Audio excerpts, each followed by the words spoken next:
Ibu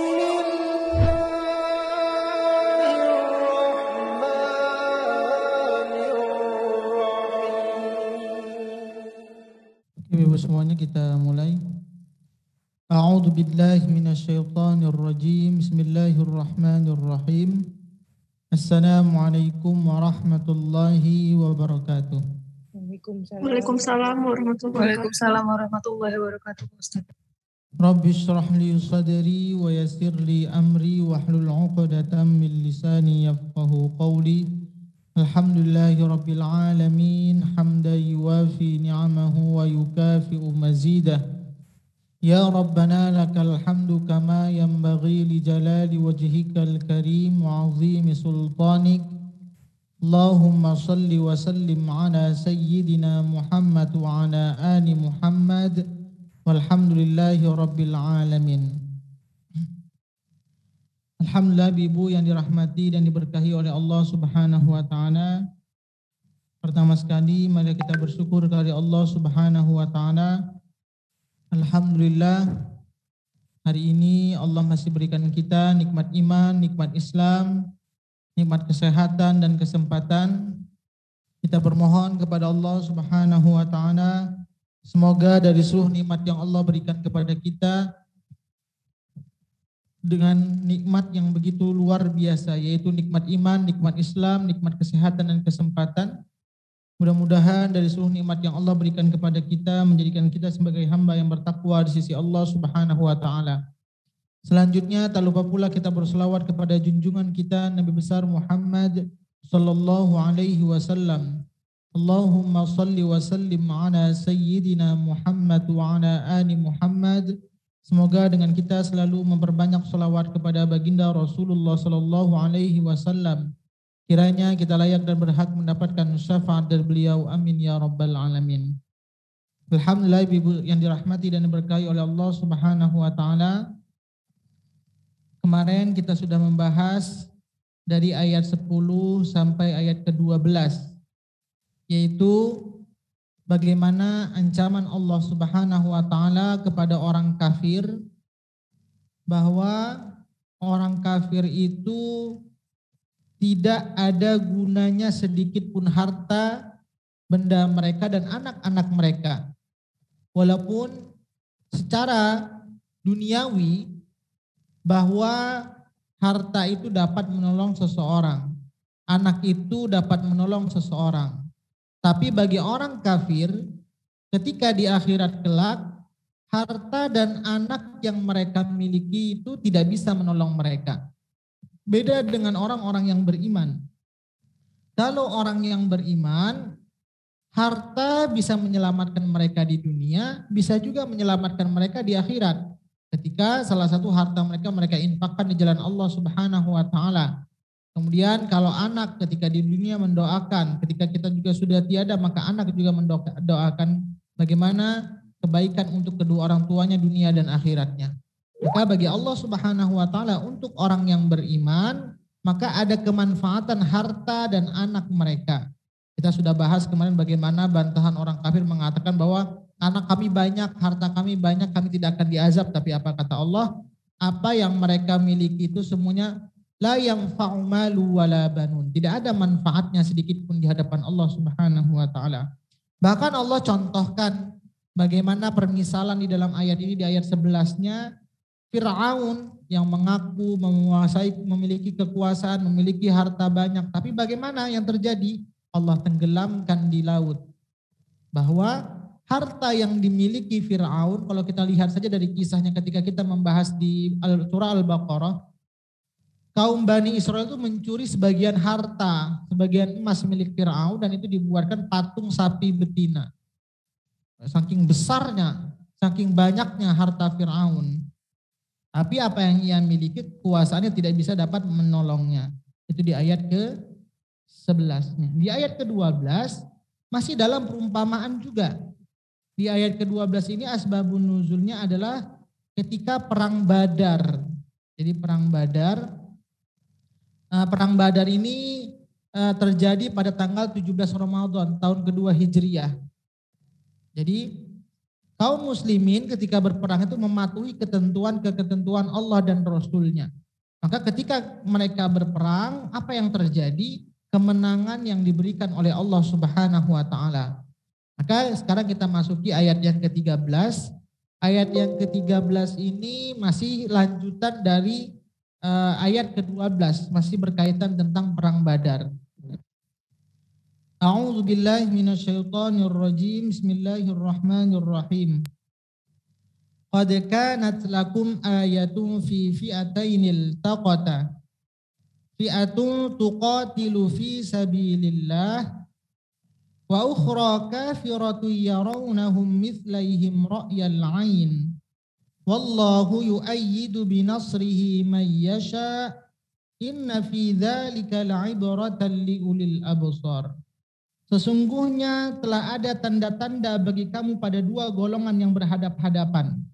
Siapa maksud golongan yang berhadap-hadapan? Yaitu kaum muslimin dan musyrikin. Kapan mereka ini berhadap-hadapan? Yaitu ketika mereka ingin perang Badar.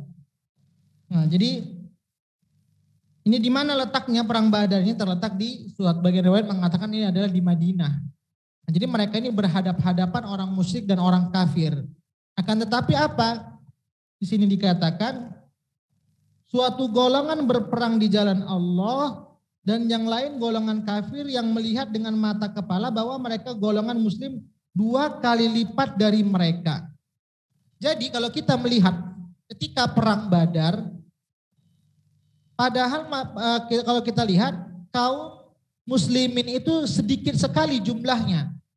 Tapi bagaimana ketika orang kaum muslimin ketika berperang karena Allah Subhanahu wa taala, apa yang terjadi pertolongan Allah Subhanahu wa taala? Kaum kafir seakan-akan melihat kaum muslimin itu menjadi banyak jumlahnya. Kalau kita lihat di sini ya Bu ya, Allah dan yang lainnya golongan kafir yang melihat dengan mata kepala. Jadi di sini sesuatu golongan berperang di jalan Allah dengan golongan yang lain. Kafir yang melihat dengan mata kepala bahwa mereka golongan muslim 2 kali lipat dari mereka. Nah, berapa kaum musyrikin ketika itu jumlahnya? 950 orang. Kalau dikalikan 2 kali lipat berarti kan lebih banyak tuh ya. 1.900. Padahal kalau kita lihat ada berapa jumlah kaum muslimin ketika perang Badar? 313. Begitulah bagaimana pertolongan Allah. Jadi harus yakin. Jangan pernah kita khawatir, jangan pernah kita takut, wah saya ini masuk golongan yang kecil. Tapi kalau niat karena Allah Subhanahu wa taala, maka Allah akan berikan kekuatan. Contohnya ketika perang Badar, berapa jumlah kaum muslimin? Sebanyak 313 orang. Kemudian 77 orang terdiri dari kaum muhajirin. 236 orang terdiri dari kaum ansor. Kemudian berapa kendaraan yang dibawa oleh kaum muslimin? 90 ekor unta dan 2 ekor kuda. Berapa yang meninggal kaum muslimin ketika perang Badar? 14 orang. 6 orang dari muhajirin dan 8 orang dari kaum ansor. Sedangkan kaum musyrikin yang ada Abu Jahal di dalamnya, ada Abu Sufyan, orang-orang yang memusuhi baginda Rasulullah, ada berapa jumlahnya? 950 orang. Untanya berapa banyak? 700 unta. Wah, jadi luar biasa banyaknya. Dari segi jumlah untanya saja sama hampir banyak jumlahnya dengan jumlah manusianya. Kalau orang kaum muslimin 313, untanya cuma 90 ekor. Maka akan tetapi apa yang terlihat bagi kaum musyrikin ketika berhadapan dengan orang-orang muslim? Jumlah kaum muslimin itu 2 kali lipat dari jumlah kaum musyrikin. Begitulah pertolongan Allah Subhanahu wa taala. Maka kalau kita melihat juga Ibu-ibu, sebelum kita lanjutkan, kita lihat dalam surah An-Nisa ayat ke-76. Bagaimana perumpamaan orang-orang kafir dan orang-orang beriman kalau berperang. Kita lihat dalam surah An-Nisa. Ya. Saya baca ya. A'udzubillahi minasyaitonirrajim. Bismillahirrahmanirrahim. Orang-orang yang beriman, mereka berperang di jalan Allah.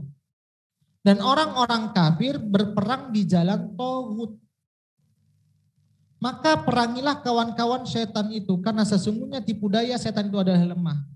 Maka perumpamaan bagi orang muslim ketika berperang mereka itu karena Allah Subhanahu wa taala, sedangkan orang kafir itu kalau berperang karena Taghut atau kawan-kawan syaitan. Jadi ada perbedaan antara niat berperang orang beriman dengan niat berperang orang kafir. Maka paling tidak ada beberapa syarat. Kalau dulu ketika berperang kita sudah bahas pada di surah Al-Baqarah, salah satunya nggak boleh merusak tempat umum, tidak boleh merusak rumah sakit, tidak boleh melukai orang tua, tidak boleh melukai anak kecil, tidak boleh melanggar perjanjian, tidak boleh merusak tempat ibadah. Itu salah satu larangan-larangan dalam perang. Maka paling tidak dalam hal berperang ada yang harus kita jaga, paling tidak ada 3. Yang pertama ketika kita berperang harus ikhlas niat karena Allah Subhanahu wa taala, fi sabilillah. Tujuannya untuk berjuang di jalan Allah Subhanahu wa taala. Ikhlas niat karena Allah Subhanahu wa taala. Kemudian ketika berperang, yang kedua, ketika berperang harus sesuai dengan perintah Allah. Jadi ada aturan-aturannya. Kalau orang sudah melanggar dari perintah Allah, pasti apa yang terjadi nanti akan banyak terjadi kekalahan-kekalahan. Contohnya kalau kita lihat, boleh kita buka dalam surah At-Taubah. Surah At-Taubah ayat ke-7. Surah At-Taubah ayat ke-7. Ya. Kaifa yakunu lil musyrikina ahdun 'indallahi wa 'inda rasulihi illa alladziina 'ahadtum 'indal masjidil haram famastaqamu lakum fastaqimu lahum innallaha yuhibbul muttaqin. Bagaimana mungkin ada perjanjian aman di sisi Allah dan rasul-rasul orang-orang musyrik, kecuali dengan orang-orang yang kamu telah mengadakan perjanjian dengan mereka di dekat Masjidil Haram Hudaybiyah. Maka selama mereka berlaku jujur terhadapmu, hendaklah kamu berlaku jujur pula terhadap mereka. Sesungguhnya Allah menyukai orang-orang yang bertakwa. Apa maksudnya di sini? Di dalam ayat ini adalah bagaimana ketika kita sudah melakukan perjanjian. Contoh si A berperang dengan si B contohnya. Sudah ditentukan tanggalnya, tanggal 15 bulan sekian. Tiba-tiba musuh berperang sebelum tanggal itu. Maka itu tidak boleh. Dan orang muslim juga, ini salah satu perintah Allah ketika kita sudah berperang sesuai dengan perjanjian. Kalau memang diadakan perkumpulannya, contoh perang di tanggal sekian, di hari sekian, kita nggak boleh supaya mereka lagi lengah kita datangin. Itu namanya tidak perang. Jadi dalam hal perang tuh ada mata-mata yang diutus. Begitulah strategi dalam perang. Tidak boleh langsung datang, langsung menyerbu. Ini juga salah satu dalil bagaimana kemarin kita membahas macam-macam kafir. Ada kafir muahid, kafir yang melakukan perjanjian damai, atau kafir yang datang berkunjung. Jadi kalau seandainya ada orang mengatakan, apa hukum bom bunuh diri? Hukum bom bunuh diri itu ya haram, tidak boleh. Wah ini ada orang non muslim main ke Bali, tiba-tiba tidur di Bali di hotel langsung dibom. Kenapa? Mereka tidak memusuhi, mereka ingin liburan, ingin jalan-jalan. Tujuan mereka datang bukan untuk memusuhi Islam. Maka berperang itu harus ada perjanjian. Apalagi orang yang datang langsung ngebom saja tanpa ada aba-aba. Itu tidak boleh. Islam itu adalah agama rahmatan lil alamin. Agama yang dibawa oleh Nabi Muhammad, agama kasih sayang. Tidak boleh kita melukai, tidak boleh kita menyakiti orang lain. Apalagi yang datang tiba-tiba langsung membom.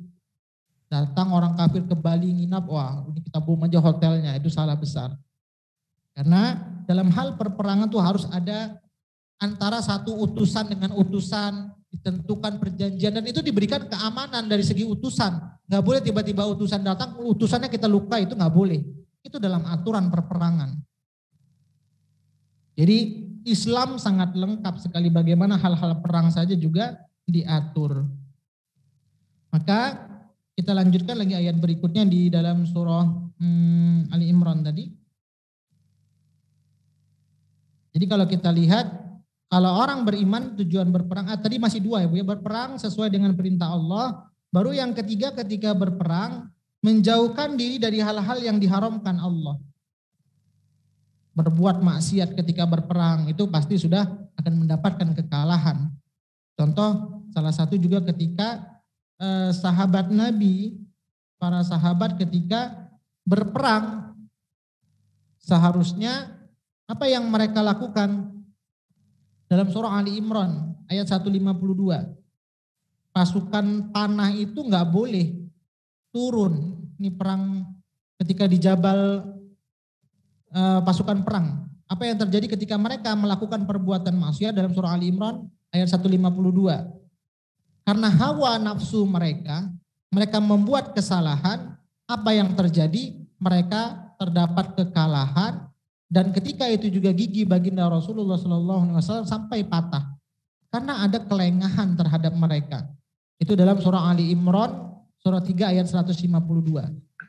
Ya. Dan sungguh Allah telah memenuhi janjinya kepadamu ketika kamu membunuh mereka dengan izinnya sampai pada saat kamu lemah dan berselisih dalam urusan itu dan mengabaikan perintah Rasul setelah Allah memperlihatkan kepadamu apa yang kamu sukai. Di antara kamu ada orang-orang yang menghendaki dunia dan di antara kamu ada pula orang yang menghendaki akhirat. Kemudian Allah memalingkan kamu dari mereka untuk mengujimu, tetapi Dia benar-benar telah memaafkan kamu. Dan Allah mempunyai karunia yang diberikan kepada orang-orang mukmin. Ya, jadi kalau kita lihat ketika perang itu terdapat dua golongan. Ada yang cinta terhadap dunia, ada yang karena Allah Subhanahu wa taala. Apa yang terjadi ini ketika perang Uhud ya Bu ya? Perang Uhud kaum muslimin ketika itu kalahan. Kenapa? Karena pasukan itu tidak niat karena Allah, tidak patuh perintah baginda Rasulullah, melakukan kesalahan perbuatan maksiat, sehingga apa yang terjadi? Kekalahan yang didapat. Padahal Allah sudah katakan kekuatan kaum mukminin ketika berperang itu sudah ada gambarannya di dalam surah Al-Anfal. Bagaimana kekuatan kaum muslimin ketika berperang itu dalam surah Al-Anfal. Kita lihat dulu, sebentar saya lihat.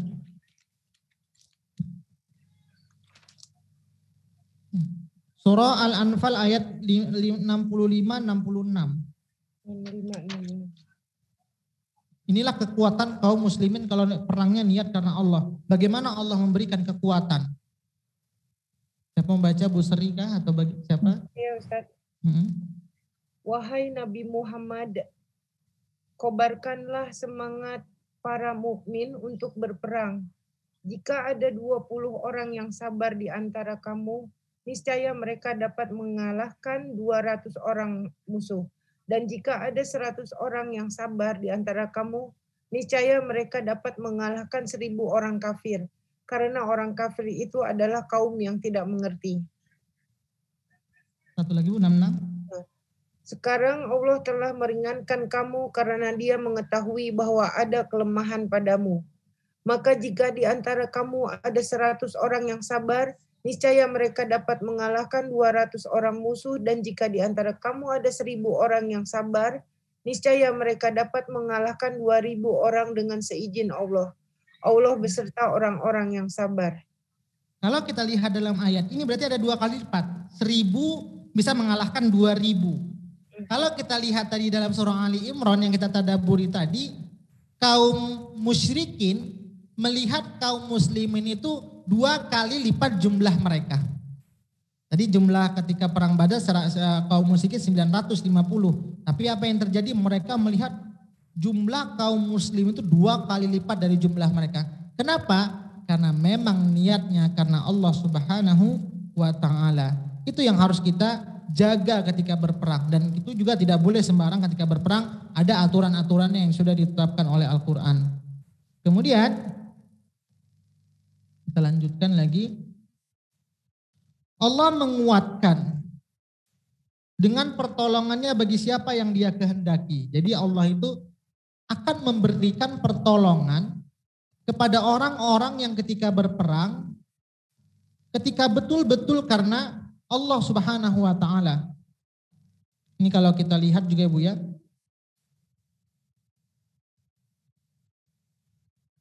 Bagaimana terjadi ini di alam surah Al-Anfal ayat 44.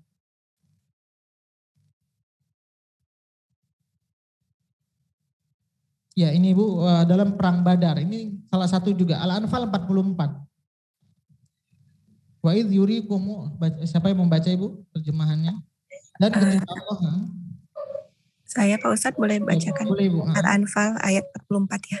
Iya. Dan ketika Allah memperlihatkan mereka kepadamu, ketika kamu berjumpa dengan mereka berjumlah sedikit menurut penglihatan matamu, dan kamu diperlihatkannya berjumlah sedikit menurut penglihatan mereka.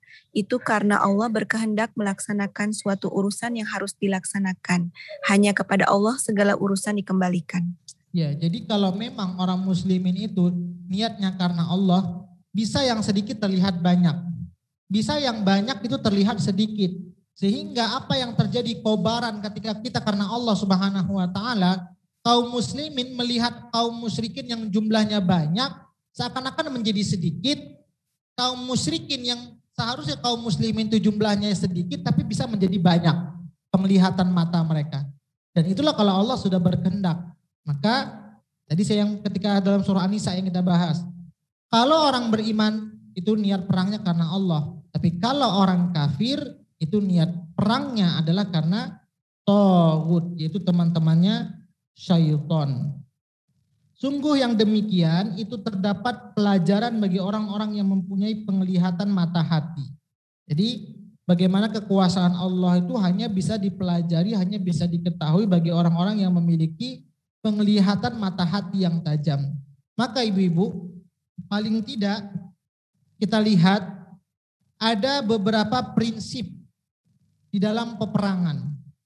Paling tidak ada 8 prinsip dalam hal peperangan. Boleh kita buka surah Al-Anfal ayat 45 sampai 47. Inilah prinsip dalam hal peperangan bagaimana agar Allah berikan kita kemenangan. Baik, kalau sekarang kan perang tidak ada. Perang hawa nafsu, perang amarah, perang apa lagi sekarang melawan diri sendiri. Karena perang paling berat itu bukan perang melawan musuh, tapi perang yang paling berat itu adalah perang melawan diri kita sendiri. Nah, apa itu perang? Salah satu prinsip perperangan itu dalam surah Al-Anfal ayat 45-47. Saya baca, wahai orang-orang yang beriman, apabila kamu bertemu pasukan musuh, maka berteguh hatilah dan sebutlah nama Allah sebanyak-banyaknya, berzikir dan berdoa. Yang pertama adalah maka berteguh hatilah. Jadi prinsip yang pertama, bagaimana kita mendapatkan kemenangan? Yang pertama, berteguh hati. Jadi kalau seandainya ketika perang hati kita tidak teguh, wah ini nampaknya kawan-kawan sudah banyak yang kalah nih, saya mundur juga lah. Nah, ini bisa kalah. Tapi kalau seandainya ketika kawan-kawan sudah ada sebagian yang kalah, kita tetap maju, teguh hati kita, maka itu akan tetap bisa mendapatkan kemenangan. Allah akan berikan pertolongan. Begitu juga dalam kehidupan. Bagaimana ketika kita melawan prinsip-prinsip di dalam hidup ini, bagaimana kita harus teguh. Jangan sampai goyang. Jadi perang dalam diri sendiri itu dengan keteguhan hati. Kemudian bagaimana lagi prinsip dalam hal kemenangan di ayat berikutnya. Dan sebutlah nama Allah sebanyak-banyak, berzikir dan berdoa agar kamu beruntung. Salah satu untuk mendapatkan kemenangan di dunia dan akhirat, agar kita mendapatkan keberuntungan. Baik keberuntungan ketika berperang, baik keberuntungan dalam hidup. Contohnya karena dalam hidup ini juga adalah suatu peperangan melawan diri sendiri, fighting dengan hidup kita Bu ya. Dengan bagaimana caranya? Perbanyak berzikir kepada Allah Subhanahu wa taala, maka kita akan diberikan kemenangan oleh Allah Subhanahu wa taala. Itu yang kedua. Jadi baik berperang langsung tetap ingat Allah. Walaupun dengan kondisi tidak berperang di lapangan atau kita ketika ada ujian-ujian tetap ingat kepada Allah Subhanahu wa taala. Itu yang kedua. Kemudian apalagi di sini Dan taatilah Allah dan Rasul-Nya dan janganlah kamu berselisih.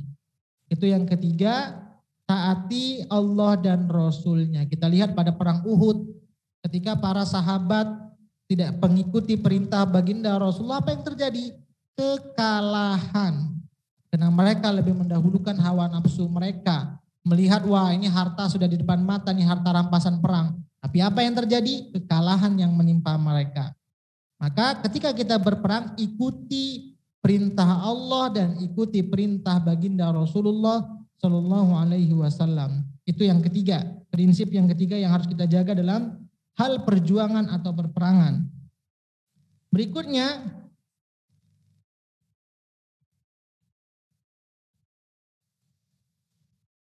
ya, di sini dan taatilah Allah dan Rasul, janganlah kamu berselisih.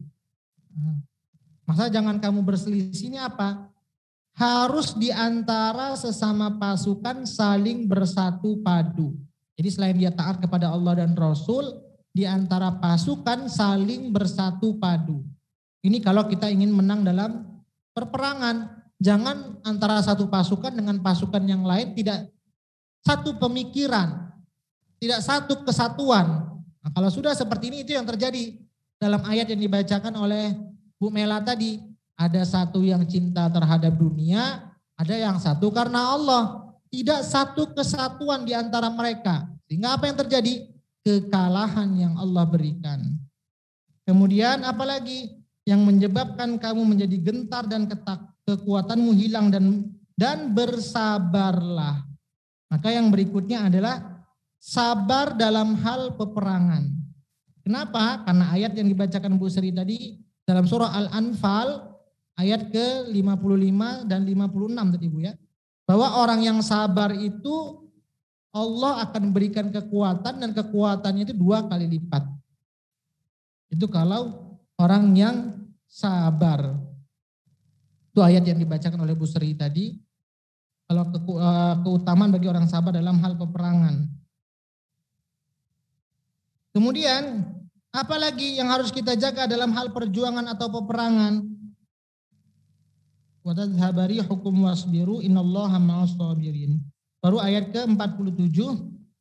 Wala takunu kalladzina kharaju min diyarihim batara wa ria'an nas wa yasudduna an sabilillah wallahu bima ya'maluna muhit. Sungguh Allah beserta orang-orang yang sabar, dan janganlah kamu seperti orang-orang yang keluar dari kampung halamannya dengan rasa angkuh dan ingin dipuji. Maksudnya apa?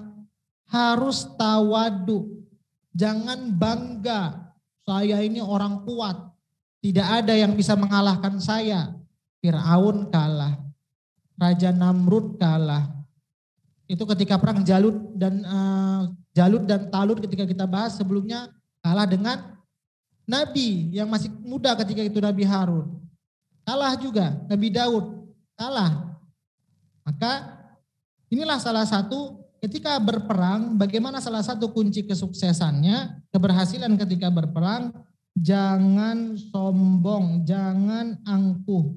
Orang yang angkuh itu akan gampang kalahnya, tapi orang yang tawadu orang yang tenang akan gampang meraih kemenangan. Karena orang sombong atau apapun, oke dia sombong sekarang, tiba-tiba kalau sudah jatuh, nah itu baru tahu kekalahannya. Dalam kehidupan baik perperangan maupun kehidupan kita sehari-hari. Jadi ketika berperang, jangan di sini orang-orang yang keluar dari kampung halamannya dengan rasa angkuh dan ingin dipuji atau ria, serta menghalang-halangi orang dari jalan Allah. Pertama selain tawadu yang tadi di sini adalah jangan ria. Berarti apa? Ada keikhlasan. Selain tawadu dituntut untuk keikhlasan, kemudian tidak menghalangi orang lain dari jalan Allah. Ada orang ingin berperang, kemudian oh janganlah kamu dengan saya saja nyantai di sini. Nanti kamu kalau berperang meninggal mati. Dan ini salah satu prinsip orang Bani Israel ketika kita membahas. Apa dikatakan kaum Bani Israel? Mereka tuh berpikir ketika sebelumnya kita bahas dalam surah Al-Baqarah, yang namanya kematian itu kalau orang yang berperang pasti akan mati. Tidak, banyak orang yang berperang tetap selamat. Ada orang yang tidak berperang tetap mati juga. Bahwa kematian itu belum tentu penyebabnya adalah dari perperangan. Maka kesimpulan dari surah Al-Anfal ayat 45 sampai 47, paling tidak ada 8 prinsip dalam perperangan yang harus kita jaga. Pertama, berteguh hati, hati yang teguh. Kemudian berzikir kepada Allah. Yang keempat, taat kepada Allah dan Rasul. Yang kelima, bersatu padu, saling bersatu. Yang kelima, sabar. Yang keenam, tawadu. Yang ketujuh, ikhlas. Yang kedelapan, tidak menghalangi perjuangan orang lain. Ada orang membuat kebaikan kita halang-halangi, maka itu juga tidak boleh. Maka itulah ibu-ibu semuanya, bagaimana prinsip-prinsip dalam hal perjuangan. Kemudian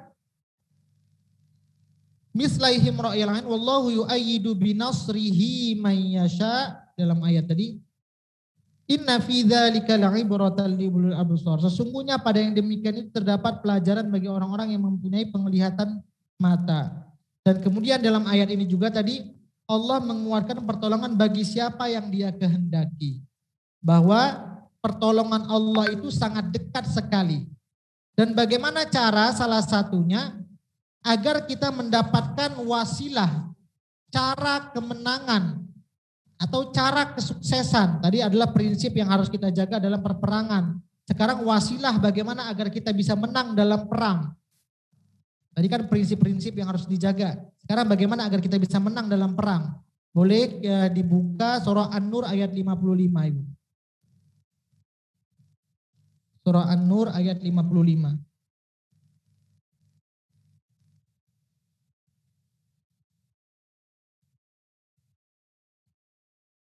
Yang siapa membaca Bu, An-Nur ayat 55? Saya baca Ustadz. Allah telah menjanjikan kepada orang-orang di antara kamu yang beriman dan yang mengerjakan kebajikan bahwa Dia sungguh akan menjadikan mereka berkuasa di bumi sebagaimana Dia telah menjadikan orang-orang sebelum mereka berkuasa. Dan sungguh Dia akan meneguhkan bagi mereka dengan agama yang telah Dia ridhoi.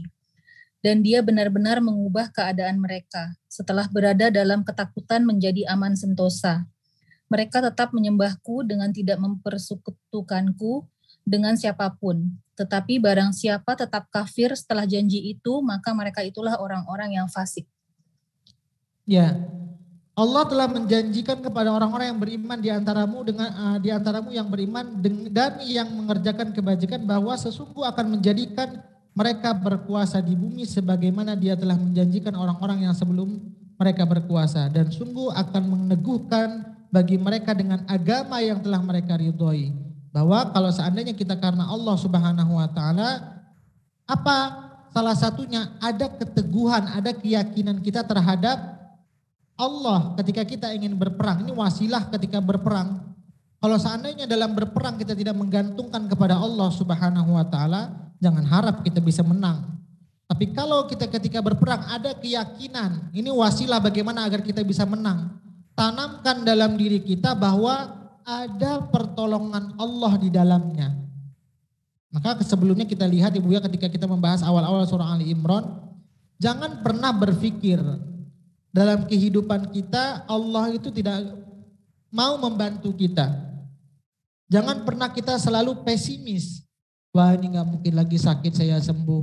Wah ini gak mungkin lagi seperti ini. Wah gak mungkin lagi akan menang. Kalau hati kita kuat dengan kebajikan, keyakinan yang kita miliki, Allah akan berikan kita kemenangan. Kemudian apalagi salah satunya wasilah agar bisa kita mendapatkan kemenangan. Dalam surah Al-Hajj ayat 40 dan 41. Surah Al-Hajj ayat ke-40 dan 41. Siapa membaca Ibu?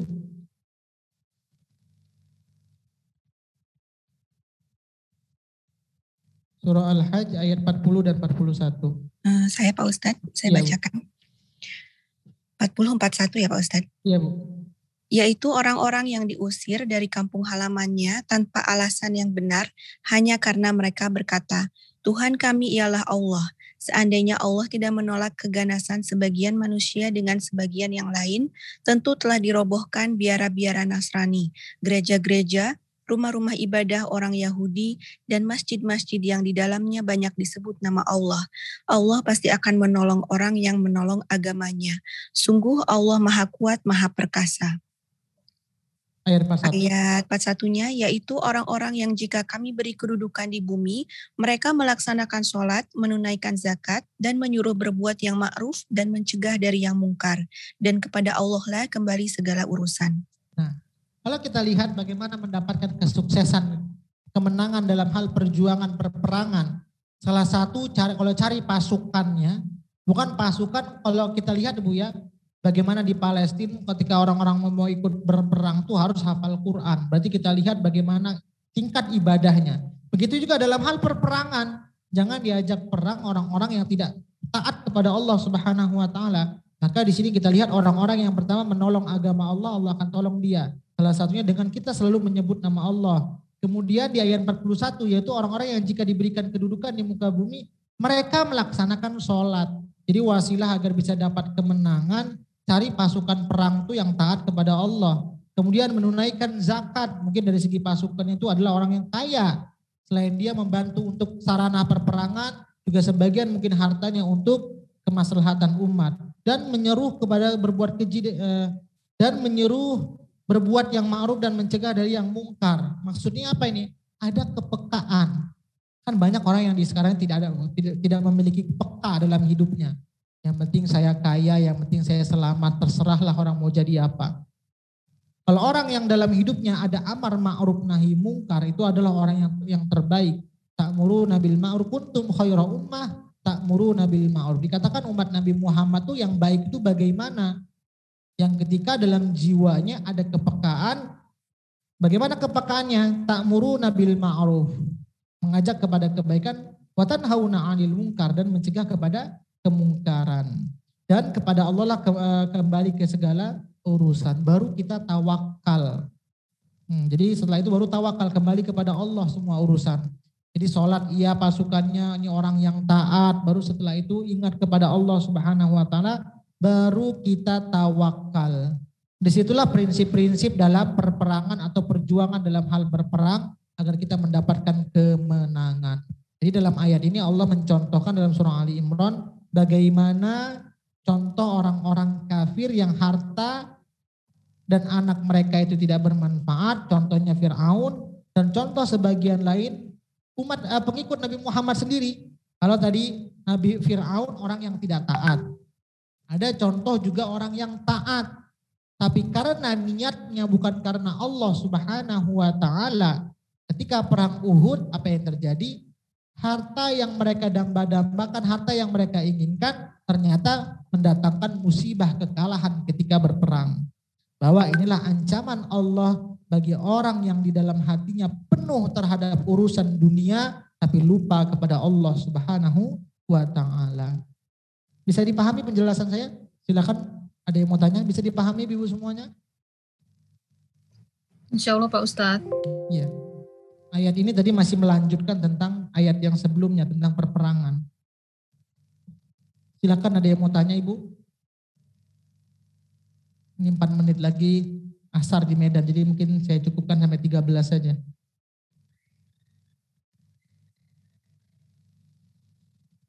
Ada yang mau tanya Ibu? Kalau tidak, silakan Ibu-ibu, apa ada pertanyaan? Ini paham atau tidak paham Ibu-ibu yang lain ini? Takutnya tidak paham apa yang saya sampaikan. Iya Bu Elsa. Ya Bu Elsa, suaranya belum ada. Bu Elsa mic-nya tertutup. Halo Ustaz, Assalamualaikum. Assalamualaikum warahmatullahi wabarakatuh Ibu. Jadi dalam Quran itu sebenarnya cerita-cerita kan ini cerita tentang perang. Tapi soal tawakal. Tapi sebenarnya itu bisa diambil ke dalam sisi-sisi semua kehidupan ya Ustaz. Jangan menyerah. Kalau orang awam kan mikirnya itu kan cerita perang gitu. Kalau menyerah itu kan di perang gitu, nggak boleh menyerah. Kalau dia sehari-hari berarti harus kita pandai-pandai. Sebenarnya itu juga untuk Allah menyuruh kita ke semua aspek ya Ustaz ya. Ya benar Ibu. Jadi begitulah Islam itu mencakup dalam semua aspek. Ada pelajaran-pelajaran yang diambil. Dalam hal peperangan tidak boleh kita merusak rumah ibadah. Di luar perang pun kita nggak boleh. Dalam gitu. perang aja nggak boleh, apalagi di luar perang. Kalau kan kalau orang berperang itu namanya sudah lari sana, lari sini ya Bu ya. Senjata nggak tahu terbangnya kemana, peluru nggak tahu terbangnya kemana. Tapi Allah larang dalam kondisi yang krodit nggak jelas bagaimanapun ketika kondisi perang. Allah ingatkan jangan rusak tempat umum, jangan rusak tempat ibadah. Apalagi sekarang orang demo merusak tempat umum, merusak tempat itu kan sebenarnya merugikan pemerintah. Merugikan siapa yang terugikan? Masyarakat sendiri jadi yang merugi. Dan itu salah satu juga kalau demo menyampaikan inspirasi, sampaikan yang terbaik, tapi jangan merusak, jangan anarkis. Dan itu salah satu hikmah perang, mungkin bisa dengan orang menganggap demo itu perlawanan. Ada dua kubu, satu mungkin tidak terima, satu terima. Nah, itu bisa juga, tapi bagaimana prinsip-prinsip perang itu kita jaga. Dan itu semua sudah teratur dalam Al-Quran ini. Ya, jadi kalau yang menalarkan Al-Quran dengan hawa nafsunya, bisa jadi itu kan cuma di perang aja gitu. Jadi nggak dibawa. Itu kan misalnya kita boleh menyerah terus kita boleh nyontohnya jadi yang diambil yang nggak benar ya kalau menalarkan dengan hawa nafsunya ya Ustaz ya.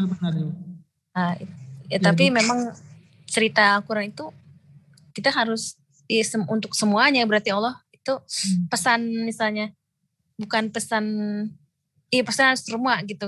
Iya benar. Jadi, berbuat kerusakan, semuanya jangan berbuat kerusakan ya, gitu ya. Benar. Jadi memang apa pengertian tadabur? Kita kan tadabur ya, beda tadabur dengan tafsir. Kalau tadarus, pertama ada kiroah itu sekedar baca. Yang kedua ada tilawah itu baca, memahami dan mengamalkan. Kemudian ada tafsir, membaca dengan makna yang begitu luas. Semua dari segi aspek dibahas. Yang namanya tafsir itu dari segi aspek. Ketika baca bagaimana dari segi aspek ilmu pengetahuan, bagaimana aspek dari segi sains, bagaimana aspek dari segi semua dikaitkan dengan bidang-bidang ilmu, dengan filosof, bagaimana semua dengan kesehatan, itu namanya tafsir. Maknanya dalam dan luas. Kemudian ada tadabbur. Apa itu tadabbur? Mengambil ayat, kemudian ayat itu dikeluarkan intisarinya, kemudian apa kira-kira yang bisa diterapkan dalam kehidupan dari ayat yang kita baca. Itulah tadabbur Ibu. Dia simple, dapat kuncinya langsung bisa diterapkan dalam kehidupan. Itulah yang namanya tadabbur. Baik Ustaz. Jadi tadabbur kita ini sebenarnya apakah tafsir kita sekarang bahas? Tidak, sebenarnya kita tadabbur. Kalau tafsir itu kita akan bahas. Dalam satu ayat ini nanti gini cerita tentang perang, gimana dikaitkan dengan ilmu kesehatan, bagaimana perang ini dengan ilmu politik, bagaimana perang ini dikaitkan dengan ilmu ini, semua aspek akan dibahas. Dan itu namanya tafsir dalam. Makanya kalau kita lihat buku tafsir itu sampai puluh-puluh jilid. Ya. Tapi kalau tadabbur itu mengambil hikmah di balik ayat, kemudian kita terapkan dalam kehidupan. Maka di ayat ini kira-kira apa yang pas dalam hal kehidupan. Dalam perang saja, pasukan perang itu disuruh taat kepada Allah, sholat, zakat, amar ma'ruf nahi mungkar. Ini orang ikut demo, pemabuk, penjudi. Akhirnya apa? Ketika demo itu gak ingat Allah, semua mau dihancur, semua mau dibakar. Kenapa? Karena dalam kehidupan mereka juga mereka gak ikutin aturan-aturan. Seperti itu Ibu. Iya Ustaz. Jadi apa yang terjadi? Nafsu yang diutamakan sehingga banyak merusak. Jadi kalau mau ingin ajak orang demo atau apa, cari orang yang taat ibadah, yang banyak berzikir. Sehingga apa? Ketika mereka menyampaikan inspirasi, ada ingat Allah, ada doa di dalamnya, ada ketawakalan. Ketika mereka sudah menyampaikan inspirasi, sudah niat sudah disampaikan, tinggal tawakal lagi. Tapi kalau orang yang tidak ada keimanan, wah gak diterima nih. Proposal saya, wah gak diterima masukan saya, apa yang bisa kita rusak nih? Nah, seperti itu. Tawakalnya gak ada, padahal kata Allah itu harus berserah diri setelah itu. Seperti itu Ibu. Ya betul Ustaz. Ya. Jadi itu penerapannya dalam kehidupan kita. Hikmahnya, ya. Ya benar Ibu. Ustaz, Assalamualaikum. Ya, terima kasih Bu. Ada lagi Bu Ibu?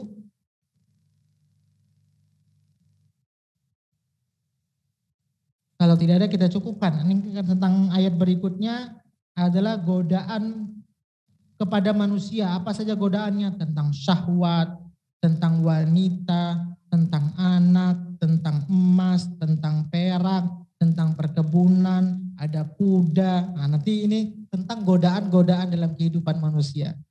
Ada orang yang tergoda dengan wanita, ada orang yang mungkin hanya sibuk dengan anaknya, kemudian ada orang yang sibuk dengan emasnya, ada orang yang sibuk dengan peraknya, ada orang yang sibuk dengan kudanya. Mungkin zaman dulu kendaraan kuda. Kalau sekarang mungkin bisa diumpamakan mobil Ferrari atau apa. Sibuk dengan kendaraannya. Nah, Ferrari, Alphard atau apa, semualah mobil-mobil yang canggih sekarang. Lamborghini, ya seperti itu Bu ya. Kalau dulu kan tidak ada Lamborghini. Adanya kuda yang canggih, apa semua kuda yang kekuatan dibawa perang. Kalau diumpamakan bisa dengan seperti itu sekarang. Maka inilah godaan kepada manusia di ayat ke-14-nya. Insya Allah nanti kan ayat ke-14 ini akan kita bahas nanti di pertemuan berikutnya. Bagaimana godaan-godaan bagi manusia dalam kehidupan. Apakah kita boleh memilikinya semua? Boleh. Tapi kita ingat kata Allah, mata itu adalah kesenangan yang sementara yang tidak akan. Silakan yang mau tanya. Kalau tidak ada kita cukupkan karena ini sudah mau asar, sebentar lagi 2 menit lagi azan. Cukup Ibu? Bagaimana Bu Mela? Cukup? Bu Sri? Sepertinya tidak ada lagi Pak Ustadz. Tidak ada ya. Semoga yang sedikit ini bisa bermanfaat untuk kita. Intinya apapun yang namanya perjuangan, baik mendapatkan inspirasi kita kepada pemimpin kita, baik ketika kita melakukan ada perperangan antara kedua belah kubu, maka bagaimana Quran mengajarkan kepada kita ada hak-hak, ada aturan-aturan yang kita jaga di dalamnya. Karena yang pertama, tadi paling tidak dalam hal prinsip perang itu ada 3 yang harus kita jaga. Yang pertama, ikhlas karena Allah Subhanahu wa taala ketika melakukan semuanya. Jangan ada niat di balik perjuangan. Ada orang sekarang ada niat kedua di balik perjuangan. Contoh memperjuangkan nih supaya jadi bupati, supaya jadi gubernur. Nanti di balik itu ada niat terselubung di belakangnya apa? Wah, nanti kalau dia jadi gubernur saya bisa jadi bagian masuk divisi ini. Saya bisa masuk bagian kementerian ini. Nah, sekarang kan sudah banyak. Ada orang ngaku-ngaku saya berjuang. Tapi ada niat kedua di belakangnya. Maka ketika kita berjuang, baik perjuangan di apapun itu, maka yang pertama ikhlaskan niat karena Allah Subhanahu wa taala. Yang kedua, kemudian patuhi perintah Allah dan Rasul-Nya. Kemudian jauhi dari hal-hal yang diharamkan oleh Allah Subhanahu wa taala atau perbuatan-perbuatan maksiat. Inilah salah satu prinsip yang harus kita jaga dalam perperangan, maka Allah akan berikan kita kesuksesan dan keberhasilan. Ini saja mungkin yang dapat saya sampaikan Ibu-ibu semuanya, lebih kurangnya mohon maaf. Mudah-mudahan bermanfaat untuk Ibu-ibu semuanya, mohon doanya. Ini sore ini saya balik kampung lagi. Mudah-mudahan Allah berikan keselamatan, mudah-mudahan nanti di hari Ahad sudah bisa balik ke Medan lagi. Ini saja mungkin yang dapat saya sampaikan, lebih kurangnya mohon maaf. Kita tutup dengan doa Ibu. A'udzu billahi minasy syaithanir rajim. Bismillahirrahmanirrahim. Alhamdulillahi rabbil alamin. Hamdan yuwafi ni'amahu wa yukafi'u mazidah. Ya Rabbana lakal hamdu kama yanbaghi li jalali wajhikal karim wa azimi sultanik. Allahumma salli wa sallim ala sayyidina Muhammad. Allahumma rahamna bil Qur'an. Allahumma ja'alna min ahlil Qur'an. اللهم نور قلوبنا بالقرآن وزين أخلاقنا بالقرآن وادخلنا الجنة بالقرآن ونجنا من النار بالقرآن ربنا آتنا في الدنيا حسنة وفي الآخرة حسنة وقنا عذاب النار وصلى الله على سيدنا محمد وعلى آله وصحبه وسلم سبحان ربك رب العزة عما يصفون وسلام على المرسلين والحمد لله رب العالمين. Alhamdulillah ibu semuanya, ini saja yang dapat saya sampaikan, lebih kurangnya mohon maaf. Assalamualaikum warahmatullahi wabarakatuh.